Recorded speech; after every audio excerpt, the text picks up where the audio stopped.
15 August 1947 रोजी आपला देश स्वातंत्र्य झाला. आपण तर स्वातंत्र्य झालो, पण आपले अजून विचार पारतंत्र्यामध्येच आहेत. जवळपास आपला देश स्वातंत्र्य होऊन 79 वर्ष झाले आहेत, पण आपल्यामध्ये जे काही सवयी होत्या त्या अजून पण तशाच आहेत. अजूनही आपल्यातील काही लोक रस्त्यावर कचरा टाकतात आणि परत काय म्हणतात, आपला देश स्वच्छ व्हायला हवा.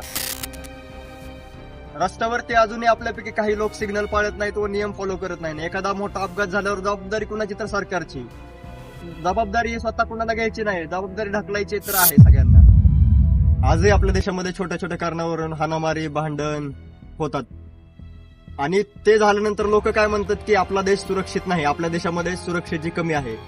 सगळं करणारे तर आपणच आहोत, पण जबाबदारी हे आपण घेत नाही. आपण दुसऱ्यावर जबाबदारी ढकलतो. आपण काय म्हणतो, शासनाने हे नियम पाळायला पाहिजे, शासनाने हे नियम करायला पाहिजे. पण खरं आपल्याला जेव्हा कळेल ना आपली जबाबदारी आहे, तेव्हा आपला देश खरा स्वातंत्र्य होईल, स्वातंत्र्याची वाटचाल करेल.